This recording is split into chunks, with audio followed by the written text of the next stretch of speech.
Please confirm that the petitioner has filed a bundle of authorities, including 3 bundles of authorities, including 1 bundle supporting their application.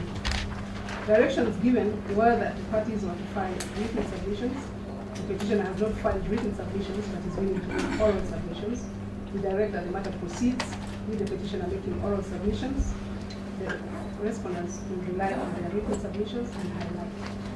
As regards the participation of Professor Qureshi at this stage, his participation in these proceedings is the subject of the application.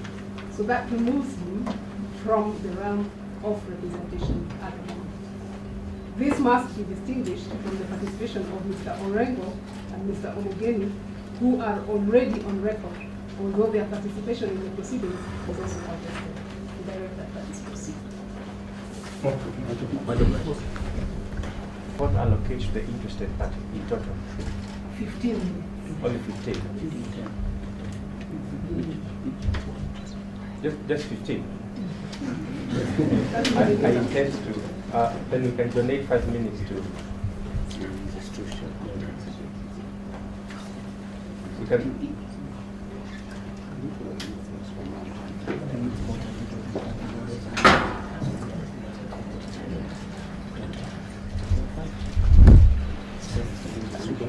We can donate then 7 minutes out of our time, so that we give them sufficient time. So that between me and my learned friend, we take the name. First application filed by the petitioner. And my learned friend, Mr.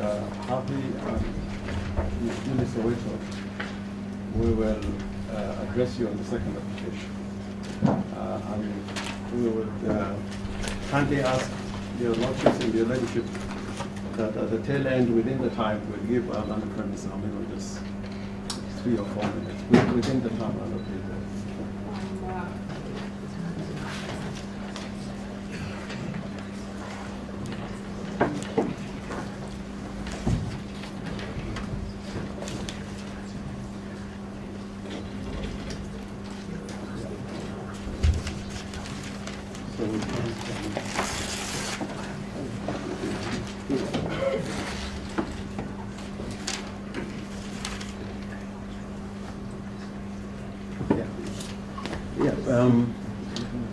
Already we really want to plead that on the second application, within the time allocated, that the 2 councils are addressing Mr. Harvey and Mr. Jimmy said, we will not go beyond the time.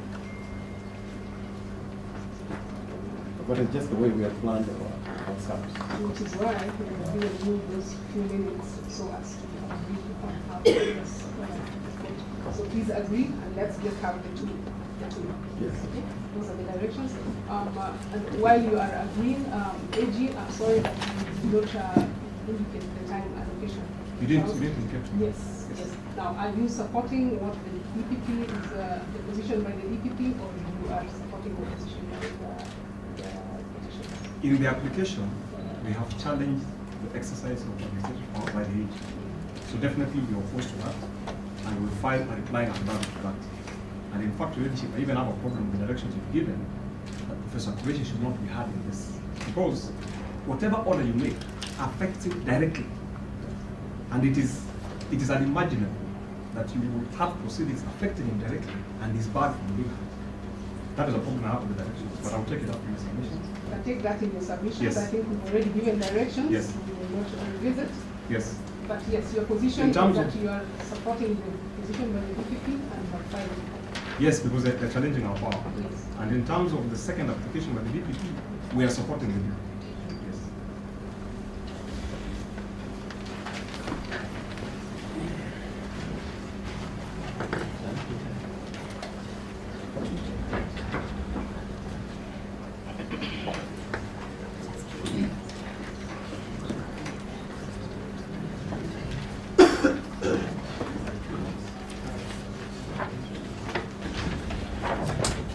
I'm sure you have now reached a consensus.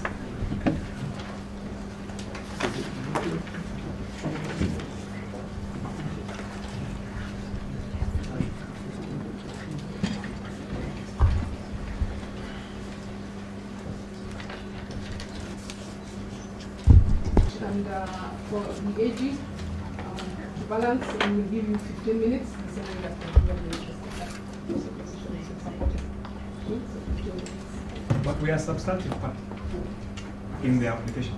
So giving us 15 minutes, when you give the DPP 30, there is no criteria. But basically, you are supporting the same position. Is your position any different from what the DPP is stating? It is similar. Yes. Yes, it is similar. That is I will right. take what you Right. Yes, it may please the court. The application filed on behalf of the petitioner in relation to the participation of Professor Khawar Qureshi is anchored on several provisions of the Constitution, which are set out in the motion and in the affidavit in support of the application. And basically, the orders that we seek is that the appointment of Mr. Qureshi is irregular and constitutional, null and void. And we are seeking further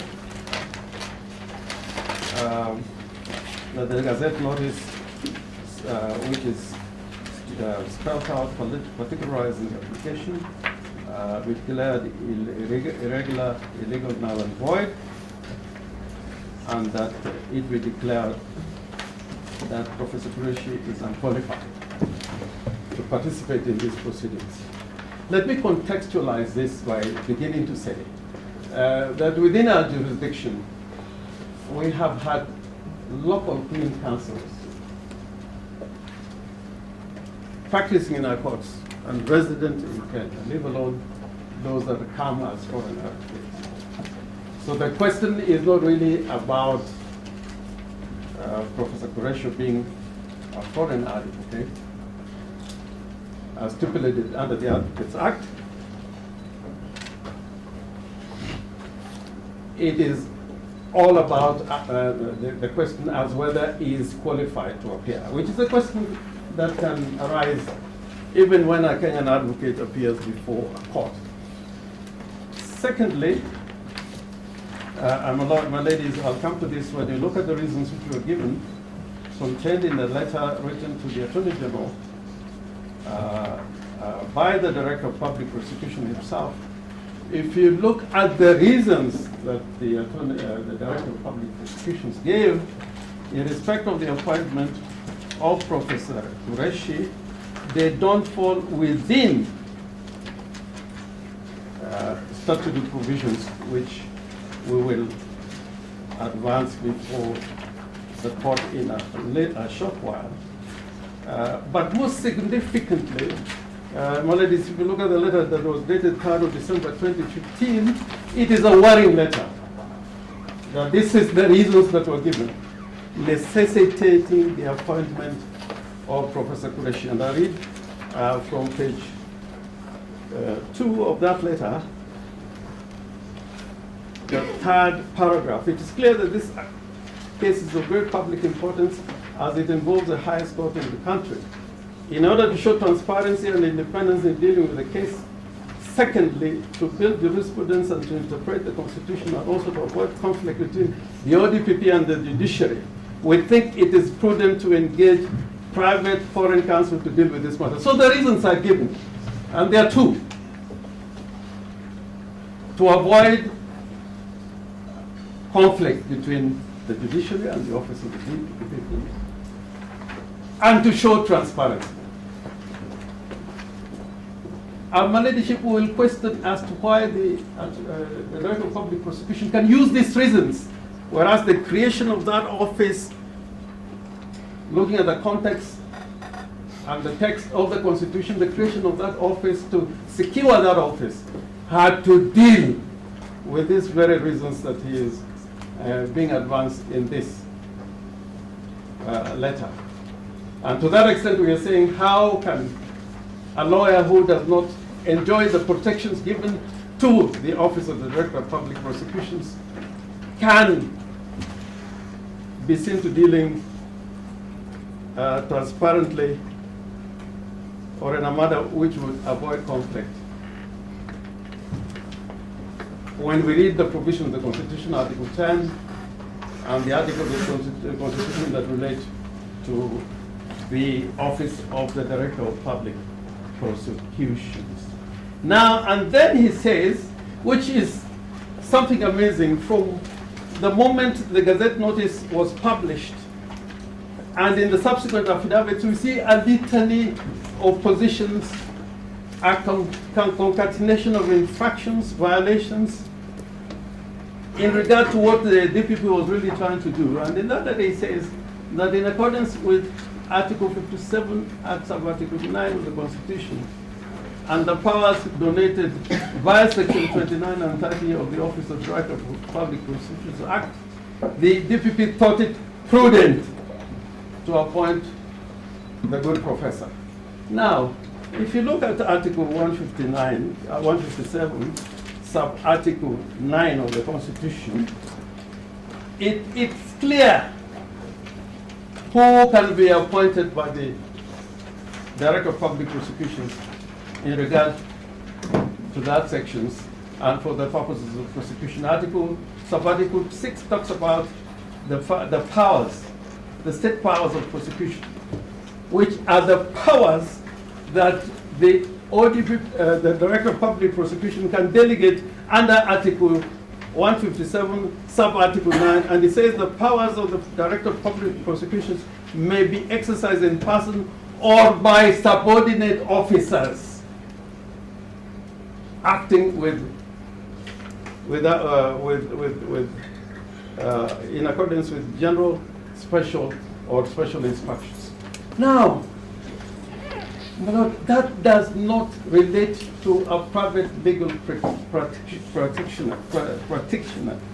And to affirm that point, I would want to refer the court to the Criminal Procedure Code, because the appointment, as appears in the Gazette notice, was that the power that was being exercised was in accordance with Section 85 of the Criminal Procedure Code. And my lords and my ladies, the Criminal Procedure Code, if you look at the preamble, only relates to criminal prosecutions.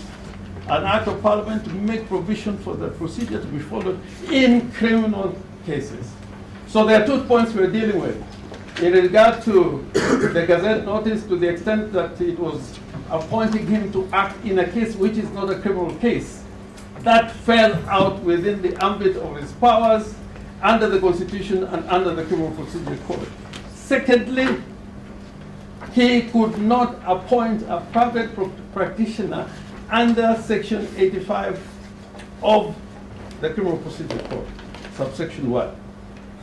My lady and my lords, if you allow me to read Section 85, the director, by notice in the Gazette, may appoint public prosecutors for Kenya or for any specified area thereof, and either generally or for any specified case or class of cases.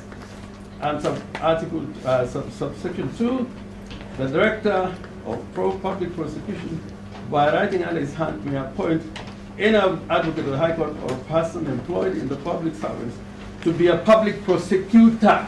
He can appoint, meaning he can appoint somebody to work within his office as a prosecutor. And he can either appoint an advocate because an advocate is qualified, or he can appoint somebody in the public service. And the court will see why this is significant. If you look, my lords, my ladies, at Section 83, the delegation of powers by the Director of Public Prosecutions, they only relate to the persons which are listed in Section 83 of the Criminal Procedure Code, and there's a footnote which gives a lot more clarity as to who these officers are. Now, that now takes me to Section 29 and 30 of the Office of the Director of Public Prosecutions. And again, you can see the problem that was facing the Director of Public Prosecution, and he could not be able to resolve that problem. First, Section 22, which deals with powers donated under Article 57, sub-Article 9, is found in Section 22 of the Office of the Director of Public Prosecutions Act, and it says, the Director may subject to such conditions as he or she may impose in writing, delegate any power and assign any duty conferred on him in terms of this act or any other written law to a subordinate officer. Those are powers that flow from Article 157, sub-Article 9. And I need not read the rest because they fall in line with what I've read in regard to Article 157, sub-Article 9. Section 29, the Director may appoint any qualified person to prosecute on his or her behalf. A person appointed under subsection 1 shall be known as a public prosecutor. This is creating a public office in contradistinction to a person who is engaged to act. So to the extent that the Gazette notice is appointing a private practitioner, that will not find favor with Section 29. And in fact, in that notice, the Director is appointing somebody to a position which is not known in the Constitution or in any statute, because the person is designated as a special public prosecutor. That office does not exist in any of the legislation that we have.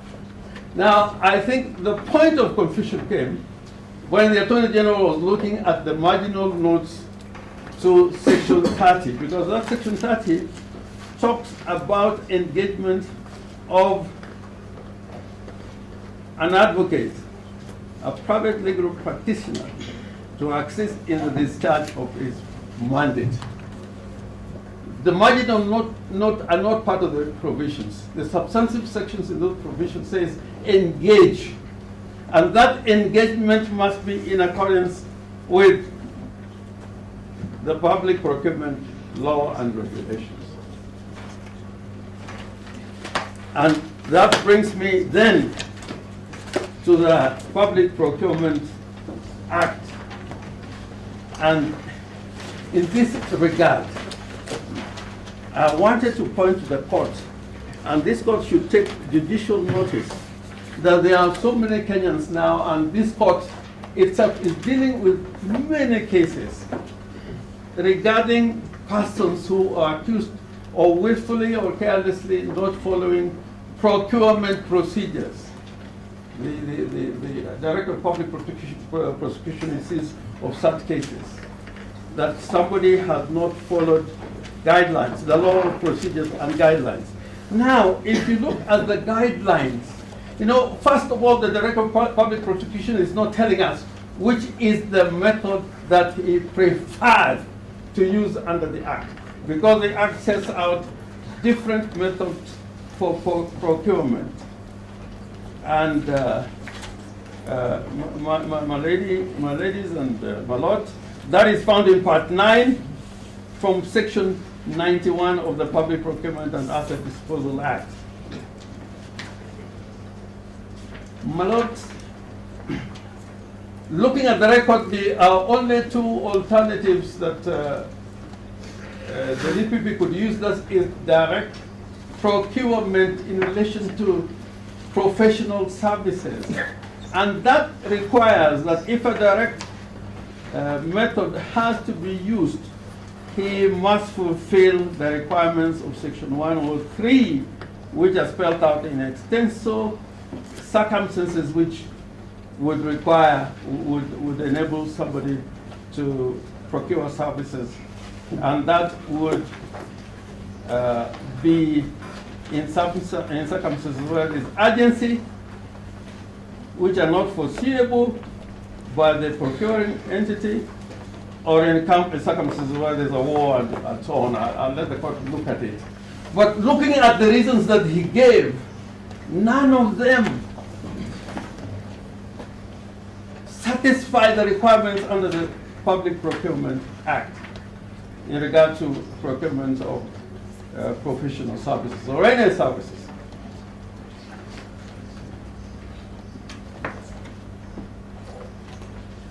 And if he regarded this engagement of services as a mere consultancy, then he was required to follow Part 10 of the Act, and particularly Section 124, subsection 12. But all in all, throughout the Public Procurement Act, there is a need where there's an approval. Just read the provision. Yes, this is 124, subsection 12. That is when the services required are consultancy services. I'm saying if this is what they say Mr. Qureshi is doing, but as far as we're concerned, is providing a service, we should have come under section 103. But that subsection deals with single source selection where appropriate. And it requires that there must be a written justification that falls within the ambit of the provisions of this Act. And the Act throughout, the Procurement Act throughout, as it flows from the Constitution, that nothing should be done that would inhibit fairness, competitiveness, and the other thresholds which are found in Article 227 of the Constitution.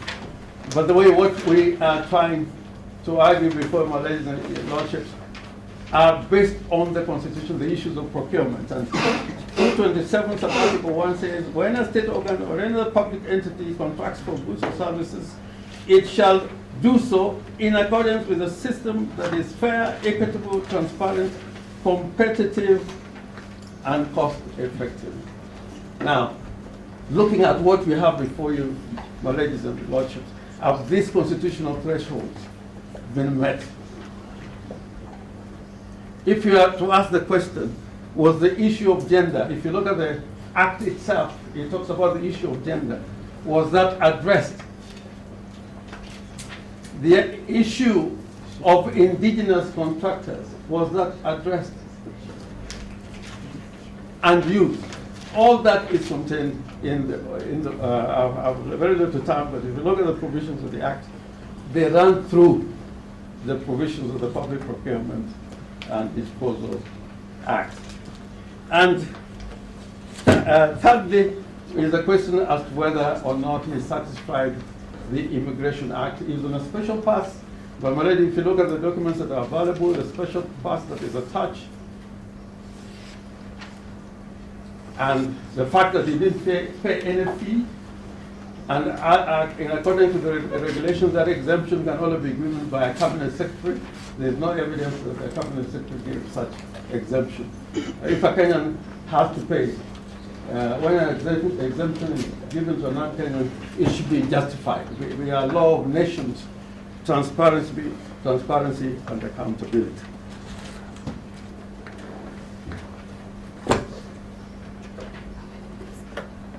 I have 2 minutes. My Lord, my last point is this. And this is why I really think that this matter is even far more important than the issues that I'm addressing at the moment. But in the very creation of the office of the Director of Public Prosecutions. My Lord, I remember at one time I was trying to look at the authority in which Lord Denning dealt with as to the question of independence of contract judges. In view of security of tenure, Lord Denning was arguing a contract judge cannot fully satisfy the requirements of independence in exercising the office of a judge. Now I'm saying, because the powers that Professor Qureshi is supposed to exercise, they are to do with prosecutions, and they are delegated powers which I've spelled out. A person who is exercising such a power and engage on contract would he be able to apply the law in accordance with the requirements of the principles of our criminal justice system without fearing that his contract may be terminated? And if I hope I'll also be given 23 minutes. no, Remember there was a donation, 23. Yes, 15 plus 7 is 22. yes. Now is at the 25 minutes. Okay. So it's 25. No problem. No problem. Yeah. So my lord, I'm not quite a robot, but I'll try to stop there. Just by saying yes. We have to look at the creation of that office of the DPP. And in this kind of circumstances is where the DPP, if he fears that he cannot find a lawyer out there or in his office, he should have appeared here because he enjoyed a protection that no other advocate, no other person enjoys except him. If all these things he's saying in his letter are true, then he should be the person. Those are the good reasons why he should be here in person.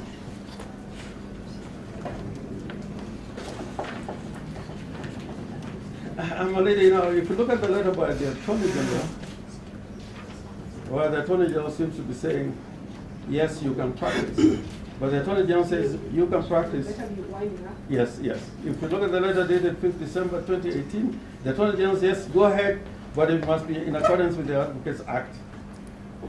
And it is only connected to the matters connected to the proceedings. And secondly, Mr. Qureshi is required to maintain, this is the Attorney General, a valid practicing certificate for the duration of the retainer. And in our submission, that practicing certificate cannot be a certificate of the English bar. Because the Attorney General has already given admission to be in the role of advocates as a foreign advocate. That the Attorney General has dealt with. But he said, I've admitted you, but you must have a practicing certificate for the duration of the retainer. Now, we may try to sift through the law, but if you read the law holistically, it was a matter that is not a matter of discretion, but Mr. Qureshi should have secured a practicing certificate for the duration of this retainer. And with that, my lady and my lords, we pray that this application be all as prayed for be granted.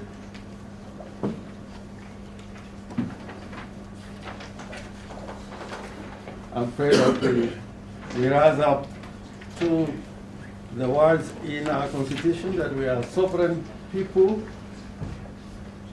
and that sovereignty can only be exercised, yes, through offices that are delegated powers, which include the powers of the Director of Public Prosecution. Thank you.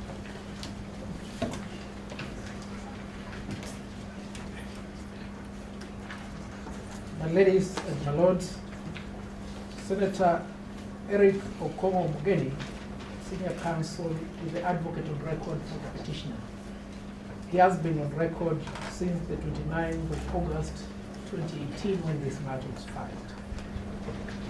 Senator James Orengo, Senior Counsel, is the lead counsel in this matter. He has also been on record from that date. The request by the DPP to bar the two counsels from appearing is based on the claim that there is a conflict of interest. That conflict of interest is alleged to arise from the appearance by the two counsels in the Senate committee in which it is claimed the procurement of Queen's Counsel Professor Qureshi was discussed. The facts upon which that application is made are found at paragraph 9 and 10 of the affidavit of Counsel Lillian Ogwora. She deposed that the DPP was asked a number of questions relating to the engagement of the QC. And at paragraph 10, that the two counsel acting on behalf of the petitioner did actively participate by asking several questions to the DPP. Now, it is our humble submission that the claim of conflict of interest is not based on any factual grounds, neither is it supported by the law. If I may take the court to the record of the Hansen, in particular at page 11, the record is attached to the affidavit of Lillian. At page 11, the question was posed by Senator Hika to the DPP. Page 11 of the Hansen report. The question was posed by Senator Susan Hika to the DPP. And the question was specific to the DPP. That question was answered by the DPP and the DPP alone. There is no evidence whatsoever of any question that was asked of the DPP by Senators James Orengo and Eric Okong'o Omogeni. On the basis of those facts alone, this application must fail. But what does the law provide insofar as disqualification of counsel on account of conflict of interest is concerned? I will start with the convention that I've extracted at pages 1 all the way to page 5, and I will take the court in particular to page 4. That is rule number 19 of that convention, which is part of the Kenyan law. Page 4 of my bundle, with the bundle filed on the 15th of January.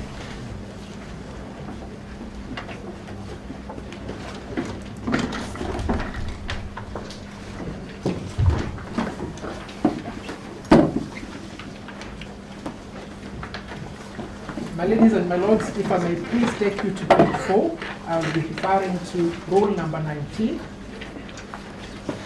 And I will start reading at the point where it's highlighted.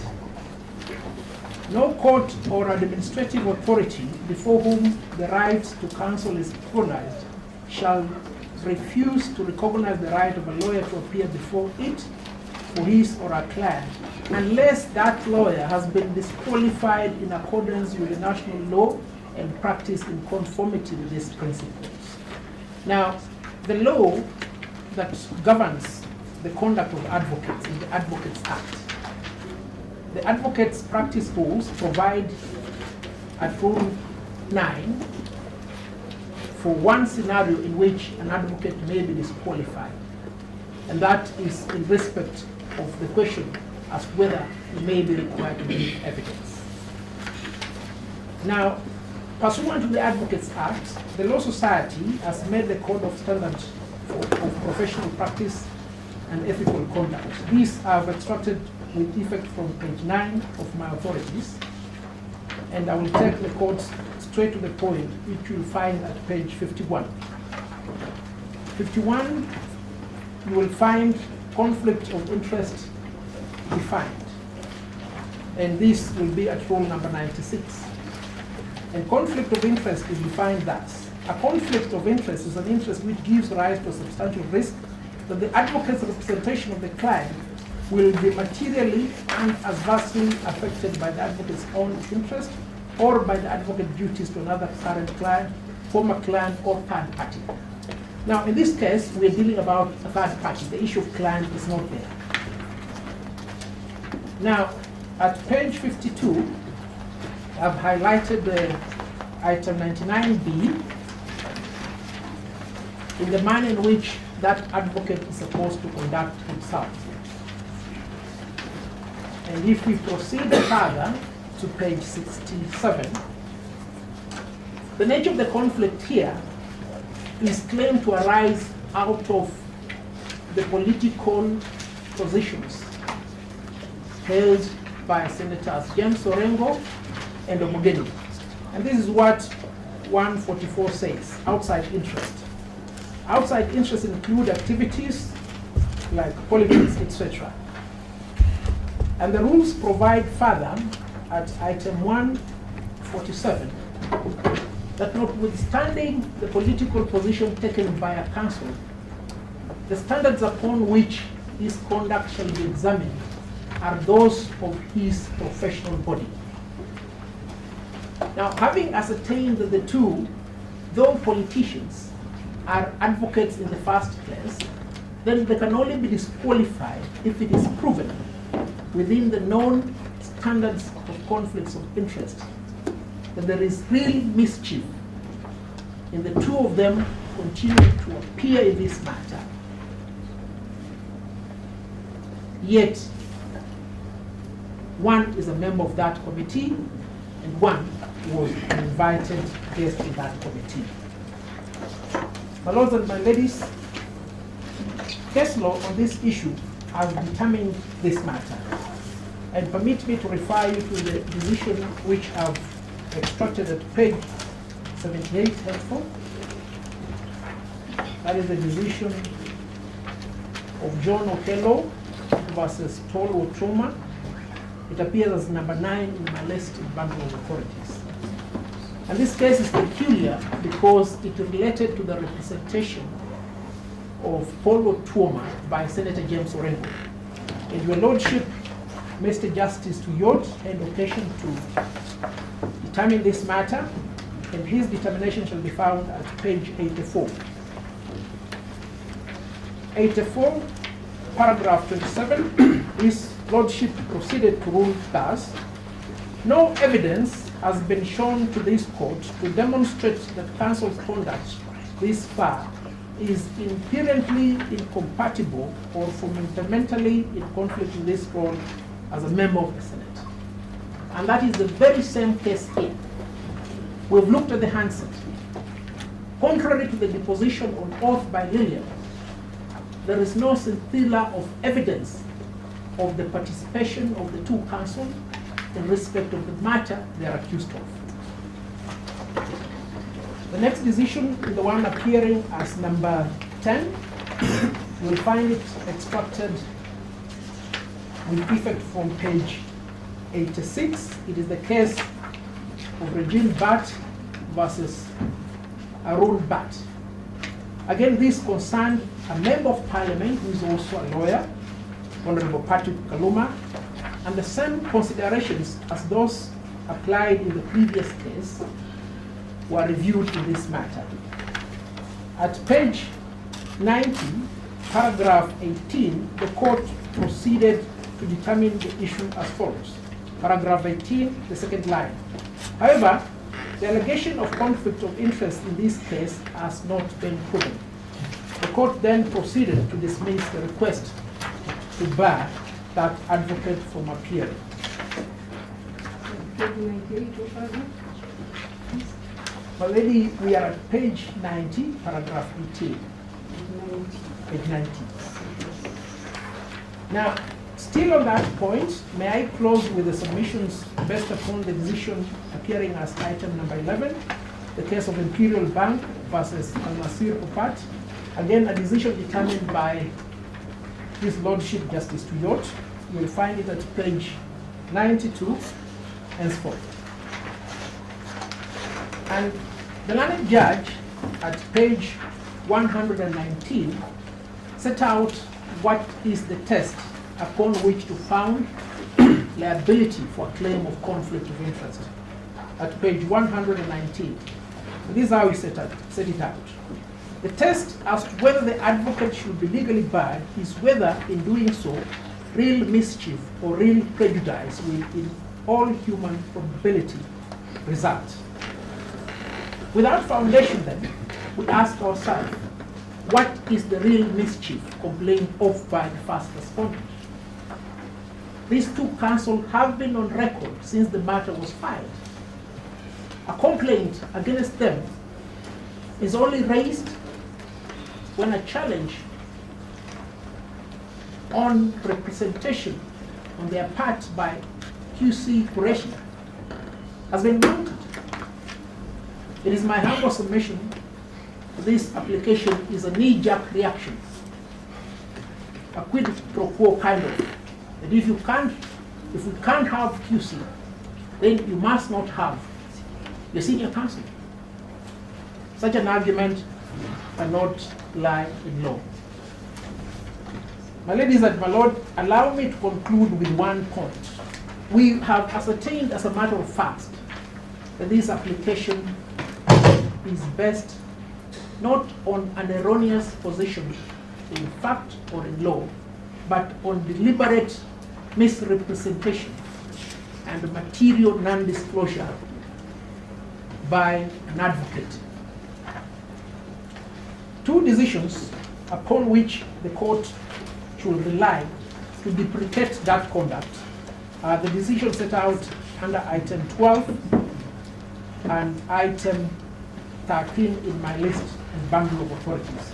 Because of time, I will just refer to the last one, which the court will find at page 158. And this is what the Court of Appeal of East Africa had to state. Paragraph C, page 158. This he must do, that is the duty of conduct. This he must do strictly upon instructions and with scrupulous regard to professional ethics, remembering that he is an officer of the court and owes a duty to the court as well as to his client. He must never knowingly mislead the court as to the facts or the law. My ladies, my lord, the office of the DPP is a constitutional office. We need to have satisfaction that when a complaint is mounted by that office, that the complaint is not idle and that the complaint is not elevated to a fetish. That constitutional office has been put to disrepute. My lady and my lords, I humbly plead with the court to dismiss this application with an order of course. That is all. I'm within the time limit. I'm also glad.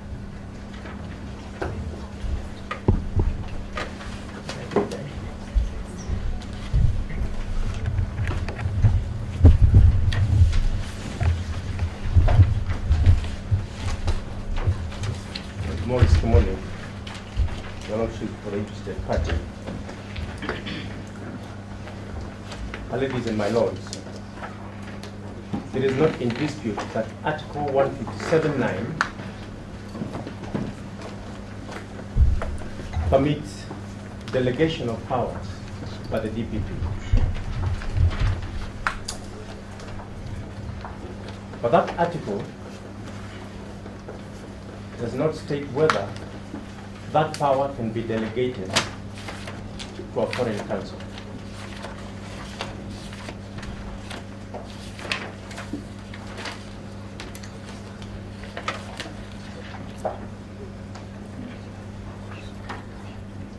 Section 11 of the Advocate Act is the section pursuant to which the Attorney General has permitted the Foreign Counsel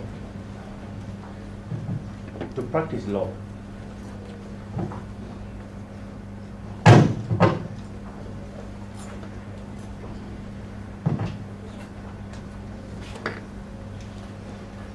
I urge Your Lordship to interpret and to read Section 11 pursuant to the provisions of Article 157(11) that requires the Director of Public Prosecutions to act in the interest of the public.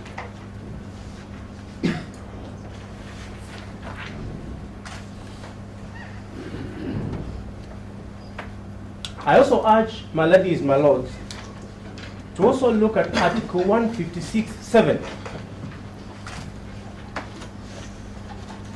that requires the Attorney General not only to act in public interest, but indeed to defend public interest.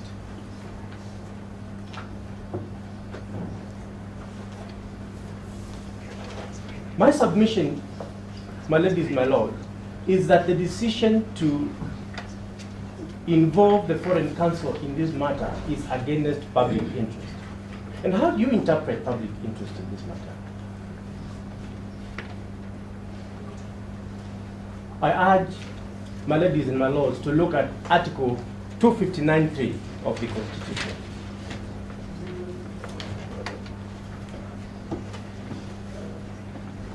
To look at the circumstances of our nation now. Article 259.3 states that the Constitution and each provision must be interpreted in accordance with the doctrine that the law is always speaking.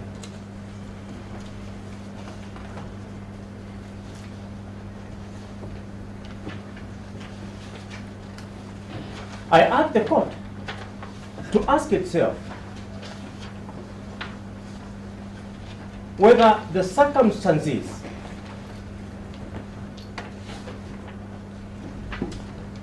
of Section 11 of the Advocate Act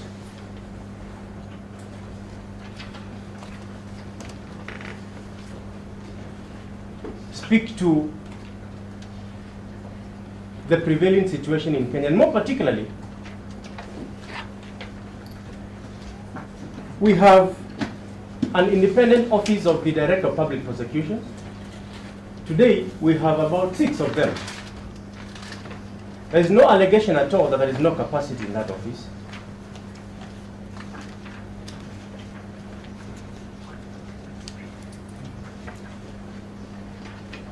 I ask the court to take judicial notice of the fact that as opposed to what we were in 1960, we are getting more and more lawyers trained every other day, certified to practice law in Kenya, capable, admitted to the role of advocates, and allowed to handle any matter, regardless of complexity.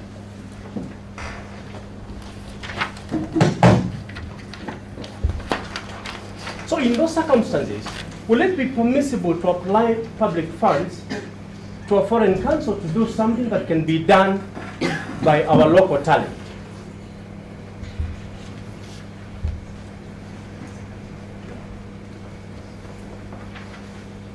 And in a situation where our local talent have not been given a chance,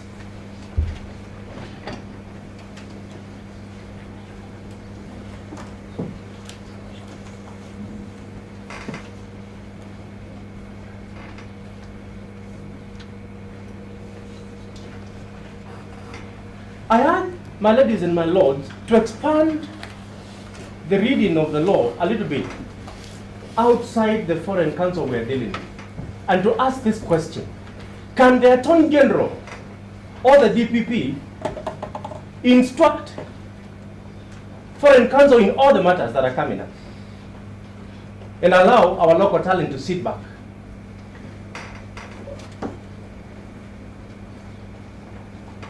If the court is of the view that it may not be morally appropriate under our Constitution for the Attorney General to admit 3,000 foreign counsel to handle matters within our local courts. I'm constrained to interject. Those are not grounds in the notice of motion application. They are not grounds in the notice of motion application. He is an interested party. He has filed no document. He shouldn't be at liberty to just raise grounds from there and urge it. I think he should be confined with what is before the court. My lady, I am guiding the court on the interpretation of what is public interest. I pose a very simple question. Over and above the question whether the Attorney General can admit one, can he admit 1,000 and replace our local talent? If he can't admit 1,000, if we'll have questions, I ask the courts to raise questions about the admission of one. Because every transgression begins like a stream before it becomes an ocean. And lastly, your ladies, all of us upon admission to the role of advocates had taken off of office. I urge the court to consider whether that is in place in this situation. and all of us are also required to take out professional indemnity cover. What would happen if a foreign counsel represents public interest and, God forbid, messes up? Whom should we turn to? Your Lordship, we oppose the exclusion, the attempt to exclude Senior Counsel Orengo and Omogeni from these proceedings. We associate ourselves fully with the submissions made by my learned friend, Mr. Harvey.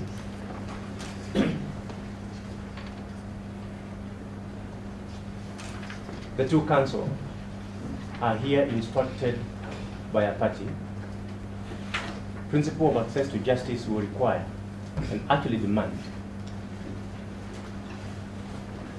that a party be at liberty to instruct an advocate of his or her choice. The party on behalf of whom they appear, Your Lordship, my lords, my ladies, has not complained, has not asserted a conflict of interest.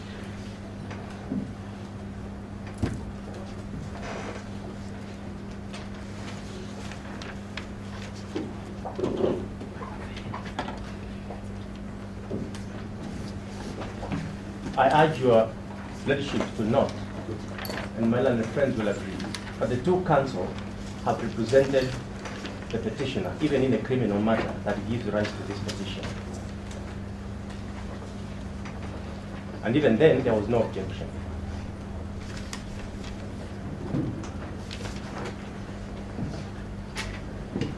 Therefore, the current objection comes too late in the day, and it is intended to impede access to justice, or to determine for the petitioner whom she can use as her counsel.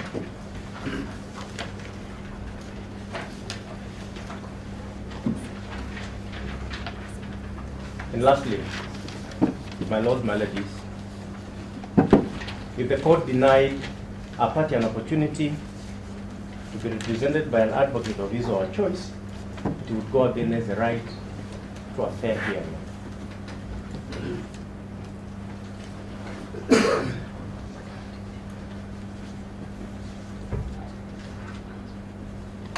And lastly, as I sit down, my ladies, my lords, the role of Parliament is clearly and expressly defined under Article 94 of the Constitution. And therefore, the question of conflict raised as a result of the work of a parliamentarian does not arise. And we therefore urge you to reject the request by the Office of the Director of Public Prosecution. We urge you to balance the rights of the parties. The right to a fair hearing, as a matter of law, is unrestricted and cannot be limited in any way.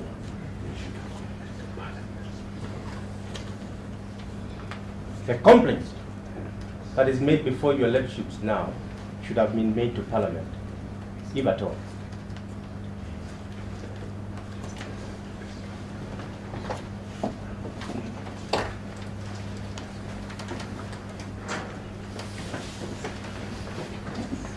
Please be put.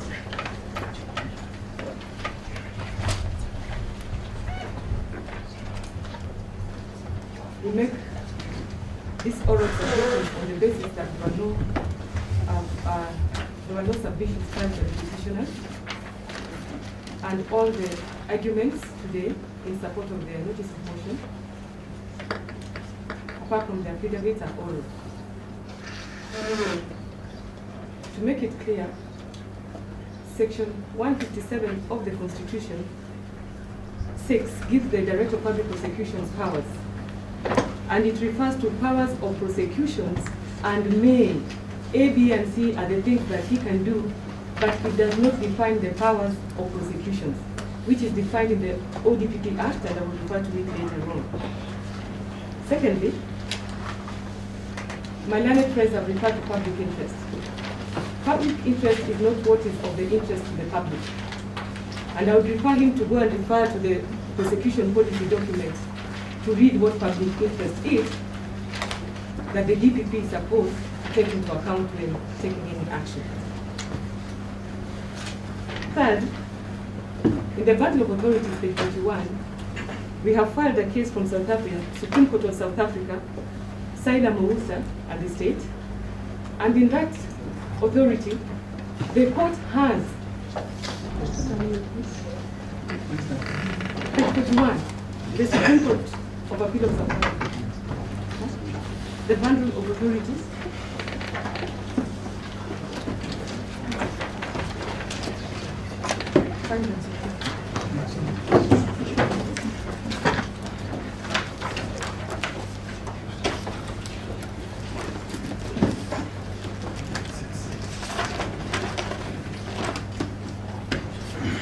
I will not go into it. Referring to the court has discussed the appointment of special prosecutors by the Prosecution Authority, National Prosecution Authority of South Africa, and has considered 6 jurisdictions in that matter: England, Canada, India, United States of America, and Australia, and has discussed the role of a special prosecutor and a prosecution authority. He acts under the directions of the Director of Public Prosecutions. And that is why, under Article 157.9, it refers to general prosecution and general instructions and special instructions. And that is where special instructions is. We also must be clear about delegation and appointment and special instructions. And all those are in there. I now invite the court to read our written submission dated 14th of January 2019, and I respectfully submit that those submissions make it absolutely clear that the petitioner's approach can only be sustained by doing violence to the Constitution and the legal framework in a multiple of ways. Firstly, with reference to the constitutional role of the DPP, the powers conferred upon the DPP, and the practical exercise of those powers. Secondly, the unfettered discretion conferred upon the Attorney General to appoint a foreign advocate pursuant to Section 11 of the Advocates Act. Third, the Advocates Act itself, which clearly distinguishes between the position of an advocate who must satisfy the procedures provided for by the Advocates Act, and foreign advocates, in respect of whom the necessary and only qualifying elements are provided for in Section 11 of the Advocates Act. The court will recall that the sole basis upon which an adjournment was given, on the insistence of the petitioner's counsel, on the 6th of December 2018, was their contention that whatever qualifications Professor Khawar Qureshi held, he needed to have in his possession a practicing certificate issued by the Kenyan authorities. This sole submission does not feature at all in the notice of motion dated 17th of December 2018, or in the affidavit of Mr. Harvey dated 17th of December 2018. Now today, Senator Orengo is making up new arguments.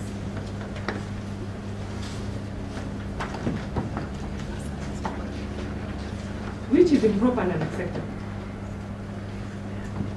The applications, the submissions, make completely different points than the ones they raised. The court will have seen the notice of motion issued by the lawyers for the petitioner on behalf of the petitioner. The court will also have seen the affidavit of Mr. Harvey dated 17th of December 2018.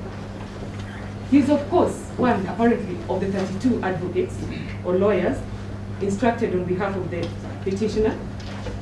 And in the absence of any written submissions, and on behalf of the petitioner, and given that the petitioner was required to identify any and all, and the court insisted, any and all arguments in support of the challenge of the appointment and admission and the appearance of Professor Khawar Qureshi, it would appear that there are only 8 points advanced in support of the application. whether taken individually or collectively, it is our view they are of no substance. I will now deal with the points with reference to paragraphs, numbers in Mr. Harvey's affidavit.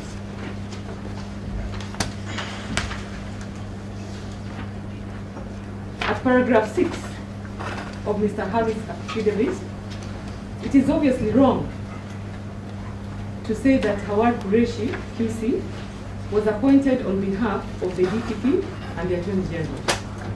In fact, he was only appointed and on behalf of the Attorney General, on behalf of the DPP, not the Attorney General. So it is wrong to say that he was appointed on behalf of the Attorney General and the DPP. It is on behalf of the DPP. Paragraph 7 of his affidavit, it is clear that Article 157(6) of the Constitution of Kenya empowers the DPP to institute and undertake criminal prosecutions. The contention of the petitioners is that Section 85 of the Criminal Procedure Code, read together with Article 157 of the Constitution of Kenya, can only be read so as to enable the DPP to appoint a lawyer for the purpose of criminal proceedings in accordance with Section 85 of the Criminal Procedure Code. This reading of Article 157 and Section 85 completely ignores Section 30 of the ODPP Act, which provides that the DPP may, from time to time, and as need may arise, engage the services of a qualified private legal practitioner to assist in the discharge of his mandate. It cannot be the case that if the DPP is challenged in the discharge of his mandate by, for example, High Court proceedings, he is not entitled to instruct a qualified private legal practitioner to represent him in such proceedings. That cannot follow, not least because resisting a challenge, not least if it is frivolous, is an intrinsic part of the discharge of his mandate. This is confirmed by the ODPP Act Section 54G, which empowers the DPP to do all such other things as are necessary or incidental to the performance of its functions under the Constitution. This Act or any other written law, indeed, provide for other powers of the DPP. It is quite clear that the DPP Act was expressly intended by Parliament to give effect or to give life to Article 157 of the Constitution and 158 of the Constitution, and for connected purposes. Section 2 of the said Act, ODPP Act, dealing with interpretation, defines prosecution as including extradition, proceedings and any appeal, revision, and other related proceedings to a prosecution. That is in Section 2 of the ODPP Act. Paragraph 8 of Mr. Harvey's affidavit. This paragraph suggests that the effect of the stay imposed on 29th of August 2018 is to render the position such that there are no criminal proceedings. Because he is contending that there are no criminal proceedings. Therefore, the DPP could not have appointed somebody to appear in criminal proceedings. This is unsustainable. At the highest, the criminal proceedings are still. It is undeniable that they were commenced. And that is the reason why they were still. The assertion made in this way illustrates why the petitioner is misconceived in suggesting that the DPP does not have power to appoint a private practitioner to appear in challenging criminal proceedings in the discharge of his functions, because otherwise their position would be that the mere fact of a challenge leading to a stay on the petitioner's case would constitute effective dismissal of criminal proceedings. And that is the subject of the substantive application before this court. Paragraph 12 of Harvey's affidavit. This paragraph asserts that there is no work permit in existence. This is plainly wrong. There is absolutely no provision of the Advocates Act that requires a foreign advocate to obtain such a permit. As has been explained in the written submissions, the Advocates Act provides a complete legal framework for the admission of advocates. It makes clear distinction between domestic advocates, Section 9, and foreign advocates, Section 11. As the written submissions will illustrate, once the Attorney General has admitted a foreign advocate to practice, as long as the foreign advocate meets the statutory criteria provided in Section 11, there is no additional requirement. If Parliament had intended for there to be additional requirements, it would have stated so. See also paragraph 31 of his affidavit. The case of Law Society of Kenya and others. You have it. I'm referring to paragraph 31 of the case of Law Society of Kenya, not of the affidavit. You have the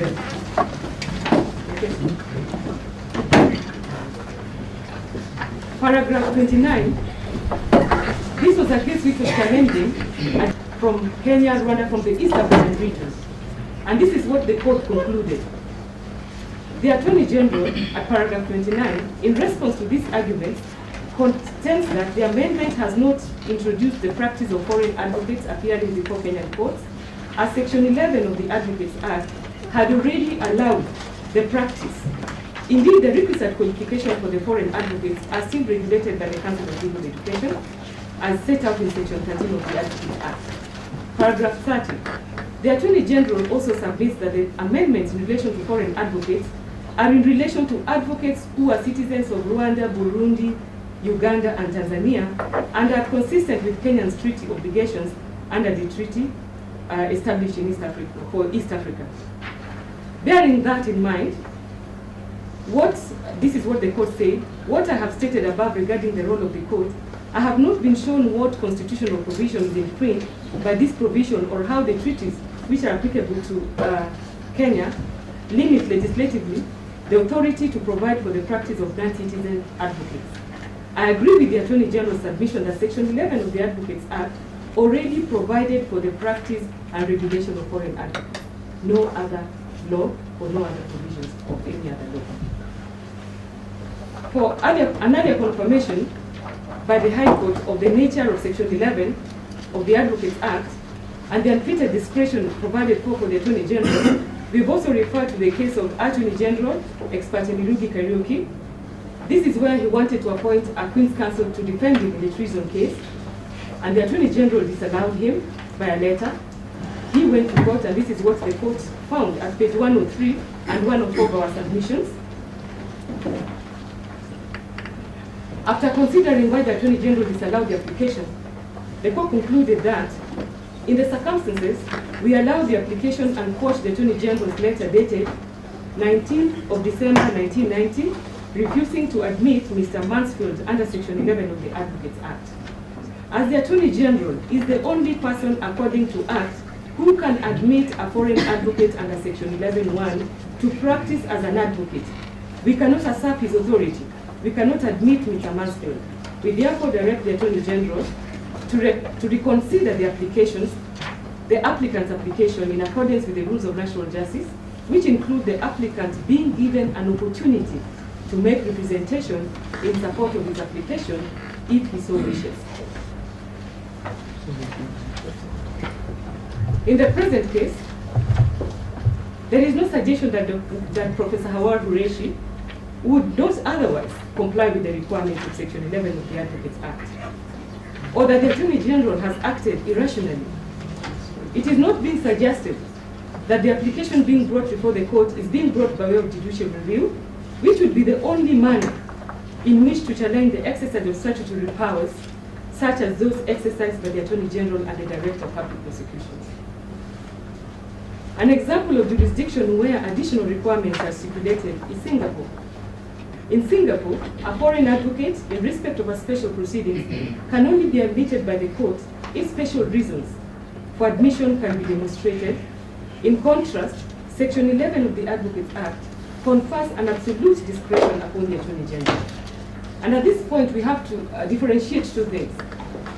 Whether or not the DPP conform to the Procurement Act, it precedes the Attorney General's admission of the foreign advocate.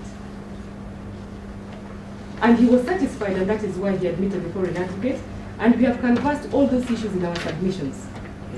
Further, or in the alternative, and mindful of the potential for yet further disruption and delay in these proceedings, which not required, a special pass was issued on the 6th of December 2018. The significance of the special pass is that it operates to entitle Professor Khawar Qureshi, Prince Counsel, to undertake the work of his profession, namely as an advocate. As the court will be aware, pursuant to Regulation 34 of the Kenyan Citizens and Immigration Regulations 2012, a special pass entitles the holder to conduct any business, trade, or profession. On the question of procurement, our humble submission, my lord, is that the DPP, in procuring the services of Professor Qureshi, complied with the law. And under the Public Procurement and Disposal Act, any party dissatisfied with the procedure or the ultimate decision of the DPP should have moved the Public Procurement Review Board under the law, which has the exclusive jurisdiction at first instance to deal with matters procurement. This court cannot substitute itself for that board. The invitation being made to this court on the matter of procurement would be tantamount to this court usurping the role of that board and therefore rendering it unnecessary as an institution, and the courts allowing all manner of applications attached on procurement. In support of that argument, I wish to refer my ladies and your lordships to page 39 in blue in our bundle of authorities. This is where the case of Geoffrey Mudinja and another versus Samuel Muguna touches on the forum where issues procurement must be raised. And it was the finding of that court that where a dispute resolution mechanism exists outside the courts, the same be exhausted before the jurisdiction of the courts is involved. That has not been done. And most important, my ladies and lordships, the party complaining about the decision of the procuring entity has not even been specified. Why do I say so, my ladies and my lords? The application filed seeking the disqualification of Professor Khawar Qureshi, the affidavit in support is by Nelson Abbey. Is Nelson Abbey the complainant? Or is it the petitioner? There has been no demonstration that there has been an attempt to invoke the law touching on that matter of procurement, either by Mr. Nelson Abbey or his client before the board. I urge you to find that the argument touching on procurement has absolutely no basis and should not be conversed before this court. Having dealt with that, allow me then to turn to the second application. That is our application seeking disqualification of Honorable Orengo and Okong'o. And your lordships, looking at our application, in my humble submission, the petitioner has completely misunderstood the issue we are raising. We do not take issue with the fact that Honorable Senior Counsel cannot appear in court simply because they are senators. Our argument is, when they sit as senators and receive information during committee proceedings, then they cannot use that information to advance the interests of their client. It is not disputed that on the 5th of December 2018, the DPP was summoned by the committee. And no doubt, from the hazard report, you will note that the two senior counsel were present. The question that arises immediately is this: what was the duty of the two senators when the DPP appeared there and the matter of their client came up? In our humble submission, the first thing they ought to have done is to declare their interest, make it known to the rest of the members of the committee of the potential conflict of interest, and register that with the chair. In our humble submission, they did not do so.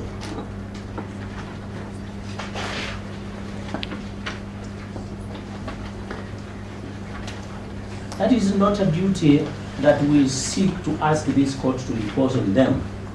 The law is clear on parliamentary powers and privileges. Again, in our bundle, we have cited that particular law, and I invite the court to look at the bundle at page 24 in blue at the top. The Code of Conduct for Members of Parliament, and I will seek to rely on clause number 2 of that code, clause 4 and 6. Yes, my lord. We have one bundle. What we did, my lord, we had filed initially a bundle, but then we added 2 more authorities. What we have done with the supplementary bundle of authorities is put all the authorities in it. So that the supplementary one. Once you have that, you have everything. Thank you very much. It's page 25, page 24 in blue at the top, and 25. Clauses 2, 4, and 6. So, in our humble submission, this is not a matter of choice. It was not for the two senior counsel to elect whether or not to register their conflict of interest. It's a matter they are required by law to do, and they chose not to do it. Your Lordship's further, the duty of counsel to disclose, and Mr. Abbey spoke to this when he said we have to be candid with the court when we approach it. Upon appearing before this court on the 6th, again, the two senior counsel did not disclose this important matter to the court. In our humble submission, again, the failure to disclose that to the court was an act that this court should deprecate and condemn. For they knew too well that the matter of Professor Qureshi's appointment had been the subject of deliberation by Parliament. The feeble argument I hear from the other side is this: that looking at the hazard, the two counsel did not raise any particular questions with the DPP. Nothing can be further from the truth, Your Lordships. If you examine the hazard, and I invite Your Lordships to look at page 9 of that hazard.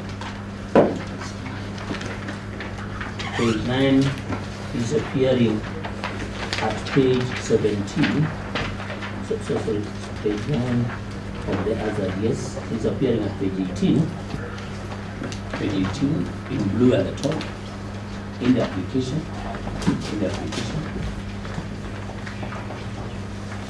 Senator Omogeni, participating in the debate, was very clear what Senate committee wanted to hear that morning. Whom that can they hold to account as an institution when the matter of fighting corruption comes up? And the very second last paragraph, he says, that is what we were expecting to hear this morning, so that we know which institution will have what mandate and which institution can appear here and answer on certain areas. I have not heard you mention anything in that area. Now this is Senator Omogeni saying, what is the expectation of the committee? And in my humble submission, the committee includes the two senior courts. Still, while looking at the hazard, page 11 of the hazard, which appears on page 20, Senator Kiika, on the third last paragraph on that page 11, says, explain to us the appointment. Sorry? Sorry. Page 20 of the application for disqualification of the two councils. Yes. And on that page, is at the top in blue, at the top in blue, but page 11 of the hazard. Maybe you don't seem to have the... Oh, sorry, I'm very sorry. Let me refer them to the numbering of the hazard, page 11 of the hazard. I'm very sorry about it.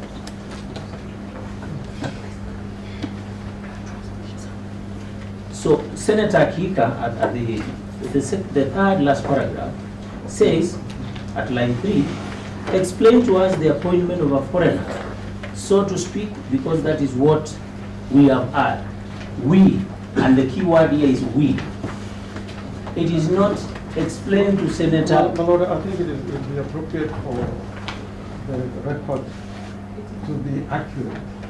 Yeah, because Senator Kiika is saying, I have a personal question. What rephrases what she says subsequently is, I have a personal question. I don't think that is important. Thank you, my ladies and my lords. I think we will leave that to the interpretation of the court. But the record speaks for itself. And that is an answer being sought from the DPP by the committee, not Senator Kimani herself. Then turn over, your lordships, to page 12. And the chairperson speaks at paragraph 4. Finally, the DPP said something. I know our friend Ms. Muloni here mentioned that when a public officer is accused, they should be suspended. That is still touching on the matter of how do we deal with persons charged with corruption. And this, the DPP then responds at page 17 of the hazard. And this is where now the DPP discusses at length his reasons why he went for examination, and he advances matters of public interest. In the interest of time, allow me then to take you to page 19 of the hazard. Senator Orengo himself. And this is what he says, Mr. Chairman, sir, last paragraph. I did not want to address the DPP on this because it is in court. That is Senator Orengo. Sometimes I find it difficult to ask questions. Now, as you look at this matter, we invite the court to look at it from this prism. Here is a member of parliament sitting, interrogating the DPP. Again, I think council should be clear, because it was over record. My lord, he will have the right of response. He should let us just... So what I'm saying, if a deliberate lie is being told, we can't sit there. Hold on. We can't sit here and allow you to misrepresent what is in the answer. Counsel, please. You better be clear about that. This is answer. Please, we have a copy of the answer. Yes. Just refer us to the You are referring to page 19? Yes, page 19, my lady, and that is the last paragraph. Yes. Then the next page, page 20. Speak as a moment. Yes, sorry.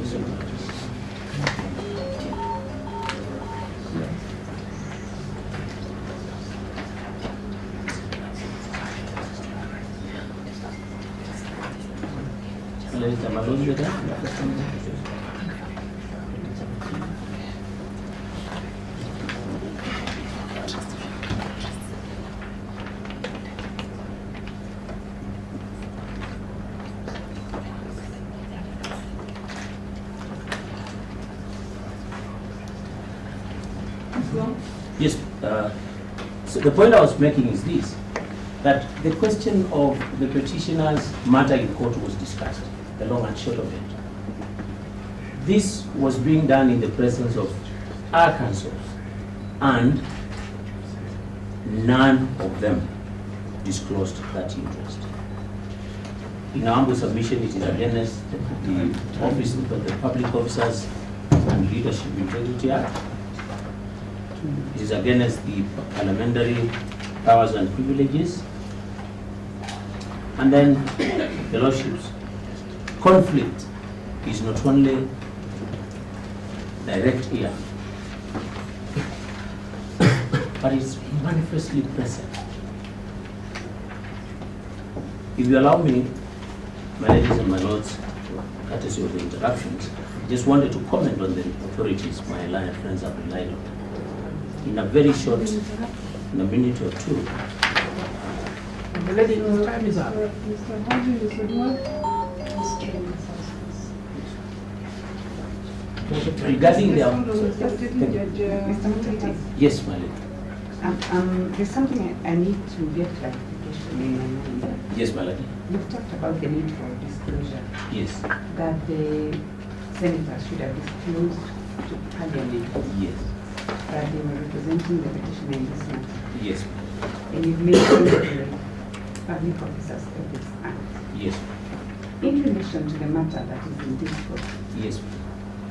is your argument really about conflict of interest, or, for want of a better word, an absence of ethical conduct on the part of the senators Thank you, my in lady. relation to their actions in Parliament, which does not impact on what will be before the court?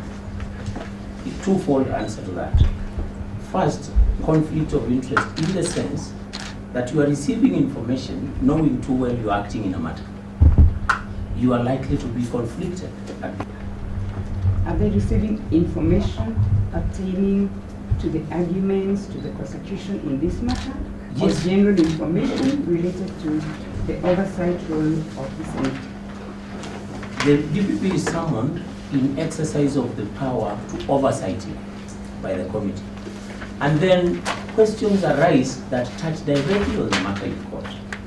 The point we are making is this: at that point, it should have occurred to the two senators that, wait a minute, this is a matter we are handling, register that interest, so that the DPP is alive to what answers to provide, or even better still, recuse themselves. So, conduct on the one hand and conflict of interest. I'm a lady at page 19 of the answer. The third paragraph.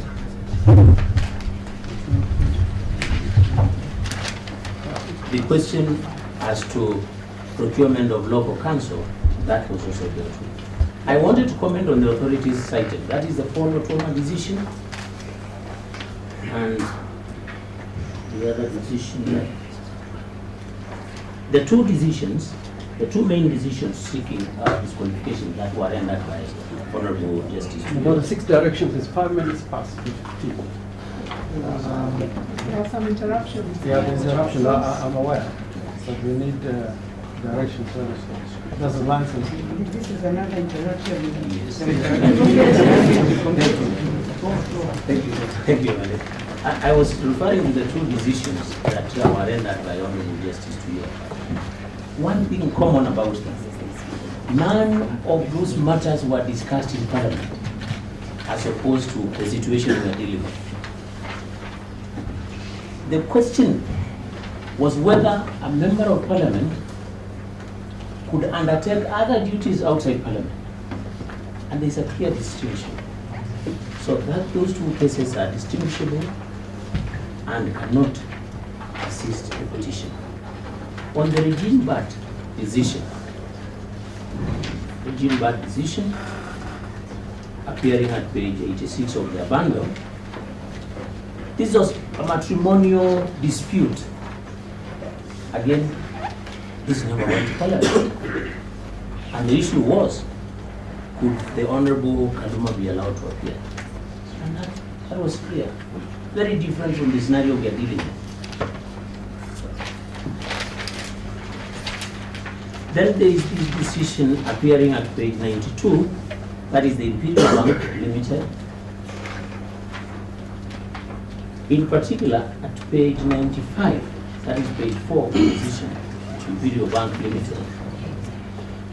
Paragraph 5, there is a reciprocal duty on counsel who considers that his or her conduct could reasonably be regarded as open to objection to disclose all relevant facts to the other side and the court as soon as is practicable. Now, why did I pick on this paragraph? It answers to two questions. The timing of our application. It was not out of public motive or knee-jerk reaction. This happened on 5th, what we are complaining about. And on the 6th, we promptly announced to the court that we were going to challenge their appearance. So the question as to whether they have been appearing, this issue has never come up. The cause of action arose on 5th, and our first date in court was 6th, and we raised it. In conclusion, the material that we have placed before you should be sufficient to demonstrate a real danger of conflict of interest and improper conduct of counsel. We have the worship, as we consider this application, to find that the position of the two counsel is untenable. Their continued appearance is untenable because their oversight role over DPP has not ceased. And there is no telling when he will next be summoned during the pendency of these proceedings. We urge you to allow our application.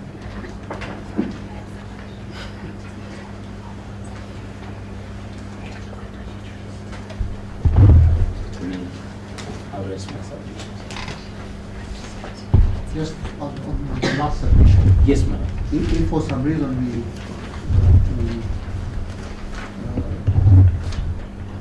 agree with some of your arguments, Yes, ma'am. And then the decision perhaps we come to is that although we should allow the two senators, they shall be barred from sitting on the Senate committees in the life of these proceedings. How do you react to that? Just from the very last bit Of the submission. Yes, my lord. For lack of a better word, the evil choice open to them is this: either stay out of these proceedings or stay out of the parliamentary committee. It cannot be both. in respect to In this matter. matter, whenever that matter arises, they should not.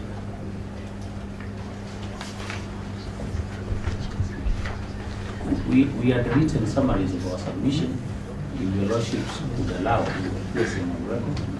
That is subject to discussion.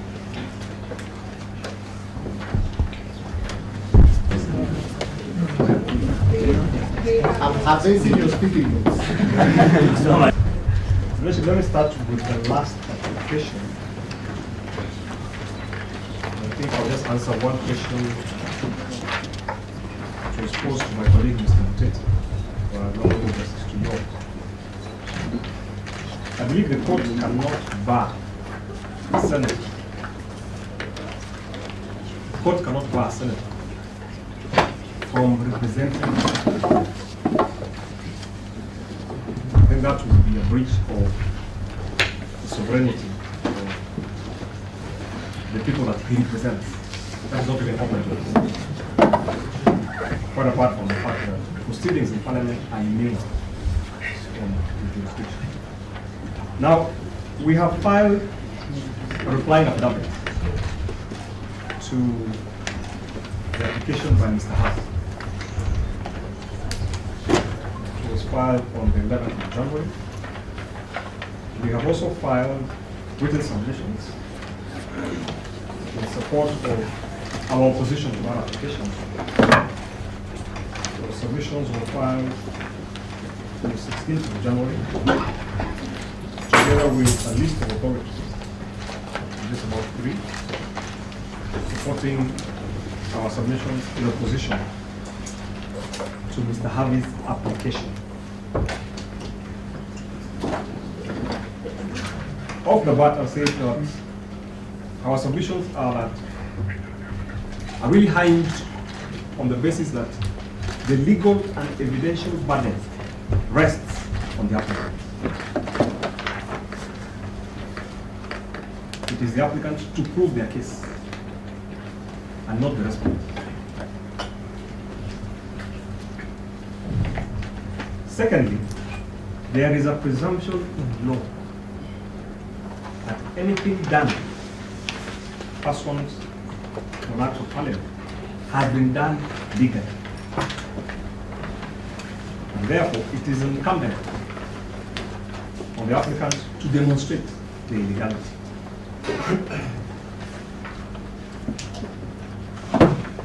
If the court looks through the notice of motion application, you will notice that they have not challenged the power of the Attorney General to admit Professor Qureshi as a foreign advocate. That has not been challenged. The legality, in terms of constitutionality, of Section 11 of the Advocates Act has not been challenged.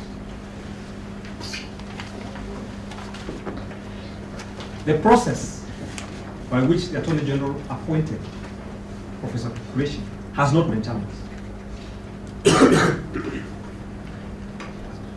What they are seeking to challenge is the merits of the Attorney General's decision.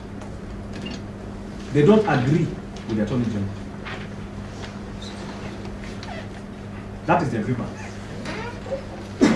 And our submission, our simple answer to that is this. This court cannot substitute its views with the views of the Attorney General. You don't have that power.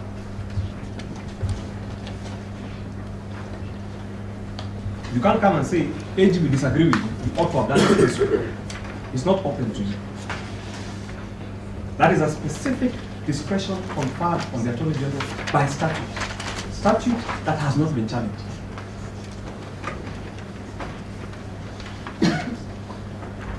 My second point, honorable judges, is this. The petitioner has not challenged the appointment of Professor Qureshi. The petitioner has not challenged. And you don't need to go far. Just go to the notice of motion application and the supporting affidavit by Mr. Harvey. You will not find anywhere in that affidavit which says the petitioner has authorized him, instructed him to challenge the appointment of the QC. You will not find it. So this is an application by an advocate. Let me refer to our replying affidavit. Paragraph 5 of our replying affidavit. And we were clear.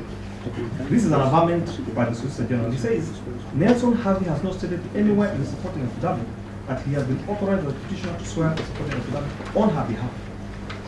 This averment has not been challenged by way of a replying affidavit or supplemental affidavit. It is an uncontested fact before you this morning.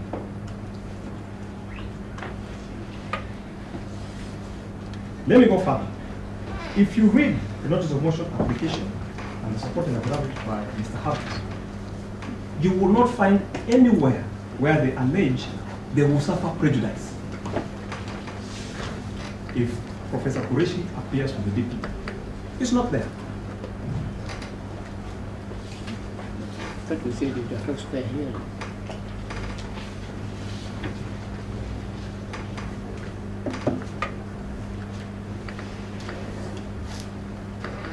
And this is the problem that we have with this application. It is a new suit altogether.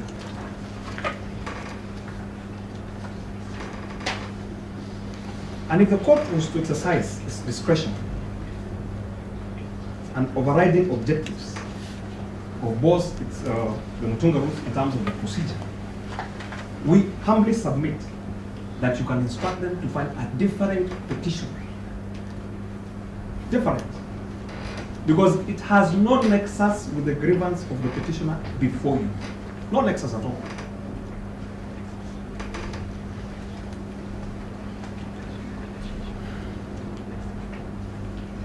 She is not prejudiced. She has not instructed them. It does not affect her case at all. The petitioner has instituted this suit in her private personal capacity. It is not an office that has moved court. It is not a body corporate. It is an individual alleging infringement of her specific individual rights. It's not a group suit. Somebody else can't come and bring a grievance that has no nexus with a case.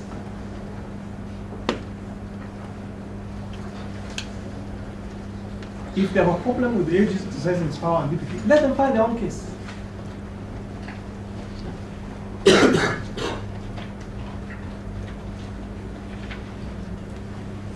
My submissions in response to submissions by my colleague Mr. Kimoli in support of Mr. Harvey's application are that those are hypothetical scenarios.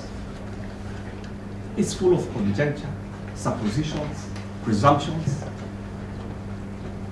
Courts don't deal with hypothetical scenarios. Courts deal with historical facts, real controversies, not imagined scenarios.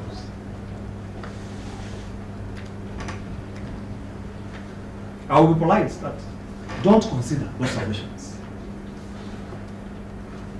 They have no basis in law whatsoever.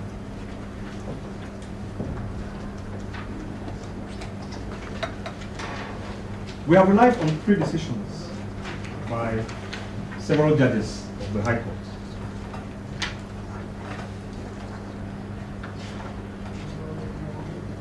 And all of them are in concurrence that when it comes to advocate deponing to contentious matter, that is improper. You elect whether you want to be an advocate or a witness.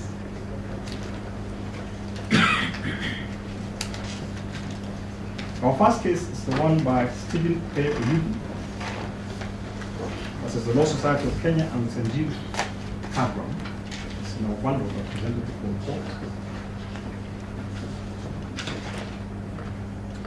And I would wish to direct the court's attention to page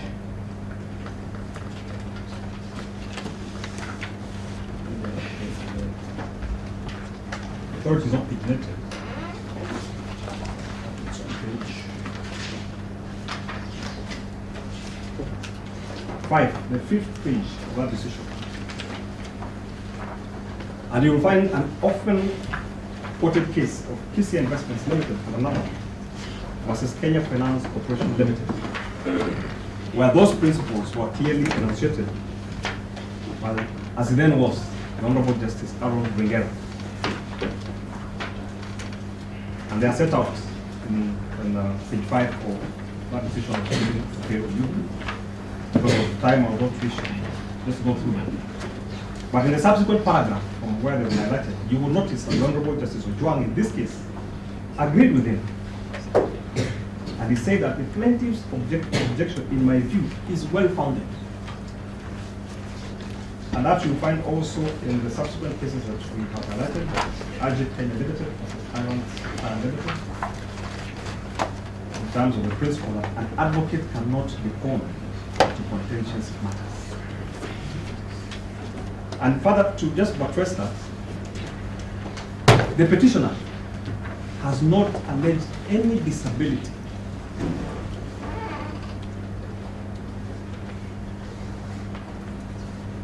that will have prevented that from deponing those a supporting affidavit. There's nothing that bars it.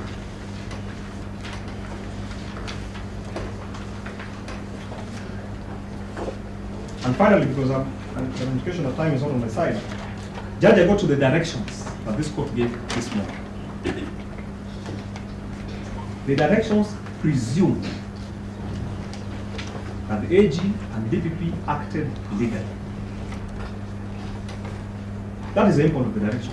By barring Professor Qureshi from addressing you this morning, that presumption of law, you took it away from the Attorney General and the DPP. You're presenting an application for revision. Yes, you know, Judge, with tremendous respect. Or do you just want to? Yes, because you know, my point is this. The High Court, as designed in the Constitution, was never intended to have a final say on any matter, except where the parties have agreed. So it is important for me to make that grievance be on record. I'm actually reserving my rights by going that way. Because number one, you took the legal presumption away from the AG and the DPP. The court is aware that Professor Qureshi, as we speak, has been engaged. He has a contract with the DPP. The court is aware that this application will affect that contract. The court is aware that Professor Qureshi is before it this morning. Why has he been denied the right to address the court in those circumstances? Before the applicant has discharged the legal or evidentiary burden. That is my grievance for those orders.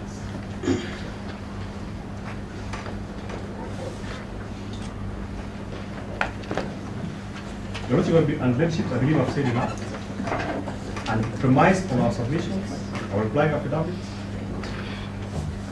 our list of authorities. I pray that the application by Mr. Harvey's application be dismissed.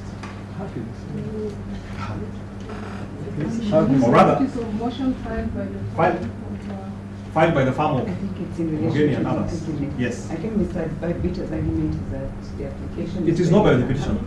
because it's That is my argument. supported by that. Petitioner has not made any Something to application. be said.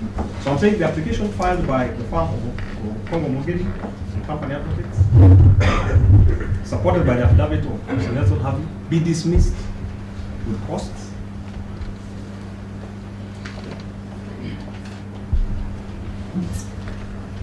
And if the court is not agreeable, my prayer is this, that please direct them to file a separate claim where they can intellect the issues dealing with procurement, non-compliance with the Advocates Act, and the Immigration Act.